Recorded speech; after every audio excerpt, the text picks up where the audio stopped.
My grandson David experienced his first winter this year. The weather report said it was a record cold day, and I couldn't help but worry about David and his mother, Yvonne. I hoped they hadn't gotten sick from the cold. That night, I sent Yvonne a message on my smartphone asking, "Are you and the baby okay? Not catching a cold?" But even though I sent it 2 or 3 times, there was no reply, not even a read receipt. She's always been so responsible, so I hoped she wasn't overdoing it. After waiting another hour, I tried calling, but there was no answer. Worried something serious had happened, I quickly put on my thick jumper and rushed out to drive to my son's family apartment. There was no response when I rang the intercom, and fearing the worst, that Yvonne had collapsed inside, I had the building manager open the door. The apartment was dark, with only light from the street lamps seeping in. Groping along the wall, I searched for the light switch. I fumbled for it several times, but the lights wouldn't turn on. What's going on here? I thought, feeling a mix of anxiety and irritation. With no other option, I used my smartphone's flashlight to look around. "Yvonne, are you there? Could they be out?" Just as I was about to leave, I thought I heard a baby's cry from the bedroom. "Yvonne, are you there?" I quickly headed to the bedroom. There, I found Yvonne shivering from the cold but desperately wrapping newborn David in a sheet to keep him warm. What happened? To my shock, Yvonne's once long and proud black hair was now chopped off, almost completely shaved. "This is terrible. What happened here?" "My name is Mary Smith. I'm 61 years old. I've worked as a hairstylist for many years, running a salon out of my home. Chatting casually with my regulars during their appointments has always been the highlight of my day. The salon was originally started by my husband and me. However, he passed away from cancer when he was young, not long after our son Harry was born. Despite the challenges, I raised Harry on my own, but Harry didn't make it easy. He often skipped school and got into trouble when he did attend. After graduating high school, he didn't continue his education, instead spent his days hanging out in town. I often wondered if he felt inferior because he didn't have a father around or if I wasn't a good enough mother. I always worried about Harry's future but never found an answer. So when Harry suddenly said one day, "I want to be a hairstylist," I was so surprised I pinched my cheek, thinking I was dreaming. "What's gotten into you?" I asked. "Hairstylists are popular with the ladies, right?" Harry replied with a smirk. "I guess kids do grow up watching their parents, huh?" Regardless of the reason, I decided to take a positive view of my son showing interest in his future for the first time. Harry successfully graduated from cosmetology school and started working as an apprentice at a senior salon.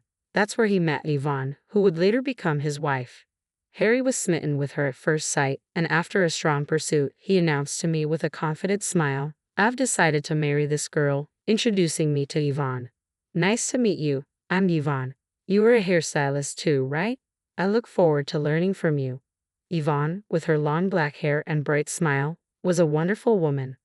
"I look forward to that," I replied, instantly liking her. A year after their marriage, Harry expressed his desire to start his own salon. Though he hadn't been an apprentice for long, he seemed to have gained a lot of confidence as a hairstylist.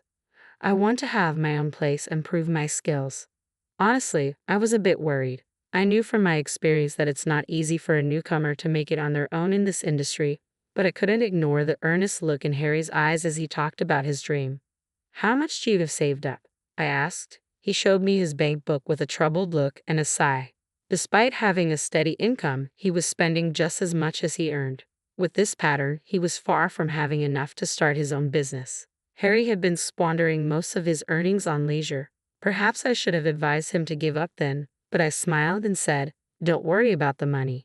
Indulging him was maybe my way of making up for the loneliness he felt growing up without a father. Truth be told, I hadn't touched the life insurance money left by my late husband.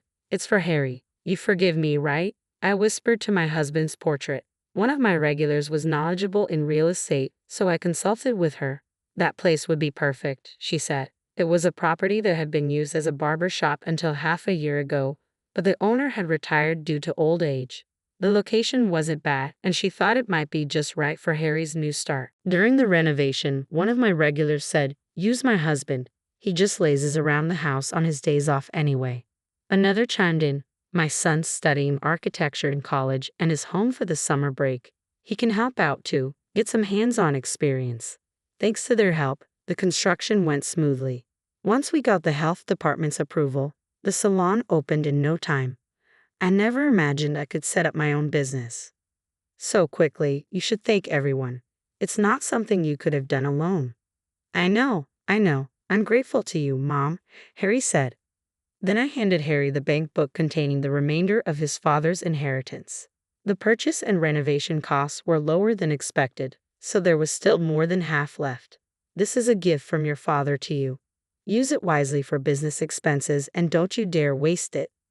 Yeah, I'm not a kid. I get it, Harry said, chuckling in annoyance.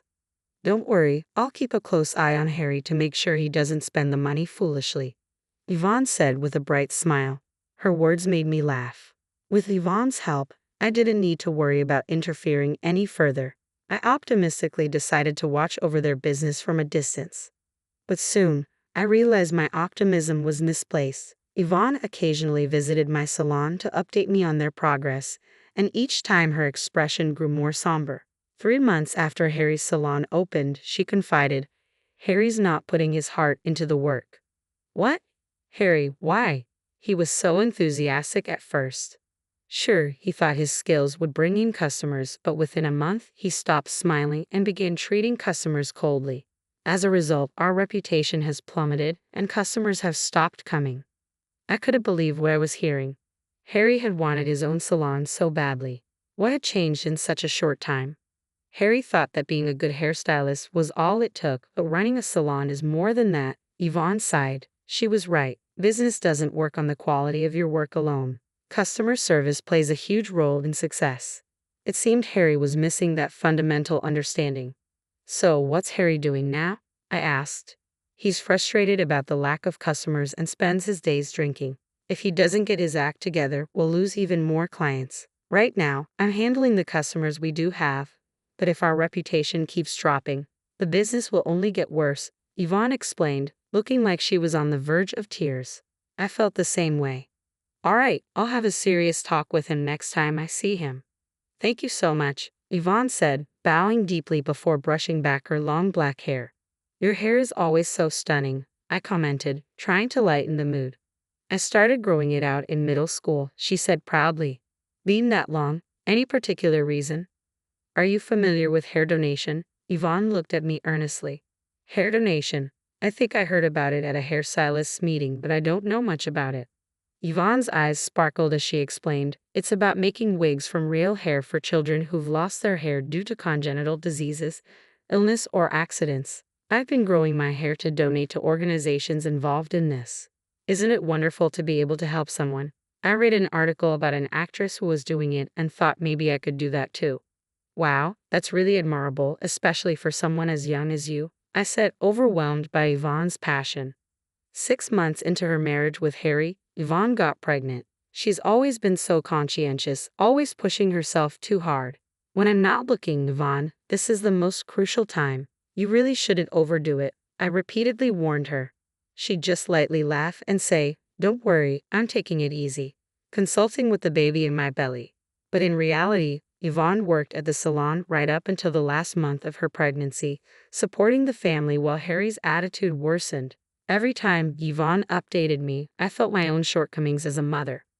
One day, I finished work early and decided to check on their salon. I ran into Harry just as he was about to leave. Where are you going? Out for a drink. There won't be any more customers today anyway, he said nonchalantly, laughing off the situation. The lack of customers had become normal for Harry, and he wasn't even trying to improve things anymore. You're about to become a father, you know. Harry just waved his hand dismissively and hopped on his motorcycle. We're not done talking. Think about Yvonne for once. Yeah, I'll do that when I feel like it. He laughed and sped off. Inside the salon, Yvonne was cleaning the floor. Today we managed to get just one customer, she said, smiling brightly despite looking exhausted. Are you eating properly? You need to get enough nutrition. Don't worry about me. It's not just about you, it's for the baby, I said sternly, making sure she understood the gravity of the situation. Yvonne teared up a bit and thanked me. At times like this, a father should be there to support her. I wanted to shout at Harry, who was nowhere to be found. Yvonne told me the salon wasn't doing well and that Harry was spending money recklessly every night. Giving that babe book to Harry was a mistake. I regretted my decision. Despite being busy, Yvonne never neglected her hair care. Gently stroking her belly, she said, "I want to teach my child the joy of helping others." That's when I realized I wanted to support her since my son wasn't of much help. I decided to assist Yvonne at their apartment. "I'm always sorry to trouble you." "Don't worry about it. Just focus on the baby," she replied. It was my fault for not raising my son right. Because of that, Yvonne was suffering. Perhaps it was my way of atoning for my sins. At least at the end of summer, Yvonne went into labor earlier than expected and was rushed to the hospital. Harry was nowhere to be found, unreachable. I kept sending him messages, but there were no replies, not even read receipts. What on earth is he doing at a time like this? Yvonne's parents had passed away, so I was the only one who could be there for her. "Don't worry, Yvonne, I'm here," I kept encouraging her as she bravely faced childbirth. After a long and difficult labor, I was overwhelmed by the sound of the baby's cries. "He's born? You did it, Yvonne," I said, moved to tears. But Harry, who should have been there, never showed up. My grandson David was experiencing his first winter. The weather report said it was a record cold day. No wonder it was so chilly that I had trouble getting out of bed. My first thoughts were of Yvonne and newborn David. I hoped they weren't affected by the cold. Worried, I sent a message to Yvonne that night. "Are you and the baby okay? Haven't caught a cold?" But even after sending 2 or 3 messages, there was no response, not even a read receipt. I was concerned that Yvonne might be too ill to move. She's always been so responsible. I hope she's not overdoing it. After waiting another hour, I tried calling again, but the result was the same. Something's not right. Without a second thought, I put on my thick jumper and rushed out to their apartment. When I arrived, the place was engulfed in darkness. It's not uncommon for families to travel abroad during the holidays, but I hadn't heard anything about a trip from Yvonne and Harry, and they likely couldn't afford it anyway. I rang the intercom, but there was no response, fearing Yvonne might have collapsed. I immediately asked the building manager to open the door. "I'll wait outside. Please let me know if there's anything," I told the manager before stepping inside. The apartment was dark, the only light coming from the street lamps outside. I remembered the light switch was right by the entrance. Relying on my memory, I groped for the light switch on the wall. But no matter how many times I flipped it on and off, the lights didn't respond at all. "What's going on here?" I thought, feeling a mixture of anxiety and irritation. With no other option, I used my smartphone's flashlight to illuminate the room as I stepped inside. "Yvonne, are you here?" I called out in the living room, but there was no answer. Maybe they had just gone out. Just as I was about to leave, I thought I heard a faint cry of a baby from the bedroom. "Yvonne, are you in there?" I quickly headed toward the sound. There was Yvonne, shivering from the cold, desperately wrapping newborn David in a sheet to keep him warm. What happened here? When I shone the light on her, I was shocked to see that her once long, proud black hair had been roughly cut off, almost to the scalp. Her eyes, red and swollen from crying, looked at me helplessly. "This is terrible. How did this happen?" I took off my jumper and draped it over Yvonne. "It's okay now. Just tell me what happened as much as you can." Yvonne began to speak slowly. She said that Harry had continued his daily escapades even after David was born. Eventually, they couldn't pay the electric bill anymore, and Yvonne, unable to bear it any longer, Yvonne scolded Harry. She had just wanted him to be more responsible as a father, but her pleas fell on deaf ears. In a fit of rage, Harry grabbed a pair of practice hair-cutting scissors and started cutting off Yvonne's hair. At first, Yvonne tried to resist, saying, "Stop it," but fearing any further resistance might accidentally harm David, she stopped resisting. Harry laughed mockingly, saying, "Now you won't be able to show your face in public." I was speechless at my son's cruel actions. "Why didn't you tell me it had gotten this bad?" I asked. "I'm sorry, Mom. I'm so sorry," Yvonne apologized, blaming herself again. "No, Yvonne, it's not your fault. You're not the one to blame here. It's Harry. You did nothing wrong." I knew Yvonne hadn't confided in me because she didn't want to worry me. I hugged her tightly, tears streaming down my face. The whole situation was a result of my overindulgence in raising Harry. My heart burned with shame and anger at my own failings and my son's inability to empathize with others. Taking a deep breath, I called Harry. "Hey, Mom, long time no talk." "What's up?" he answered, calling all of a sudden. Just wanted to hear your voice. How's everything over there? Are Yvonne and David doing okay? Of course, everyone's fine and doing well. I've been calling home, but no one's picking up. Where are you now? There was a brief pause in his voice, as if he was concocting an excuse. Actually, we're a family of 3 in Hawaii. We'll be back next week. Hawaii, huh? That sounds nice, I responded, though I knew he was blatantly lying to me. What had I been doing all these years, taking care of Harry after losing my husband at a young age? I worked nonstop as a hairstylist. It was all to raise Harry into a respectable person when he expressed a desire to become an independent hairstylist. I fulfilled his wish without hesitation. Yet Harry carelessly squandered the inheritance his father left, using it for his own pleasures and even mistreating his wife and child. My expectations for Harry turned into profound disappointment. What would you like as a souvenir? I'll bring you something nice, Harry asked. Anything's fine. You're coming back next week, right? Safe and sound, I replied. Hey, Mom, you sound a bit off. Is something wrong? Harry seemed to sense something, but I ended the call without responding. I informed the building manager waiting outside of my plans and decided to take Yvonne and David back to my house. Then I started making calls to every place I could think of. A week later, Harry called me cheerfully, announcing that he had just landed at the airport. I'm back, Mom, and I've got souvenirs for you, he said, pretending to be the caring son. But my heart was no longer deceived by his act. That's nice to hear, I replied in a flat tone, though Harry didn't seem to notice anything unusual. About an hour later, a taxi pulled up in front of the apartment. Harry, clearly having enjoyed his solo trip to Hawaii with distinct tan lines from sunglasses around his eyes, unloaded a bunch of luggage from the trunk. He took out his keys, expecting to enter the apartment. Where his wife and son should be waiting, he must have thought that once he inserted and turned the key, the door would open immediately. However, no matter how many times he tried, the key wouldn't fit the lock. What's going on here? He exclaimed in frustration. I approached him quietly from behind and asked with a smile, Did you enjoy your trip to Hawaii? Though my heart was boiling with anger. Mom, you're here, Harry said, relieved to see me, misunderstanding the situation. Listen, Mom, I just got back and tried to enter the house, but the key won't fit. It must be Yvonne's prank. Punishing me for going on a trip alone. He tried to paint himself as the victim, blaming Yvonne, leaving Yvonne, who just gave birth, and newborn David behind. What were you doing? I told you I was in Hawaii with my family, Harry protested, suddenly panicking. Didn't you just say you went on the trip alone? I pointed out the contradiction. Harry was at a loss for words.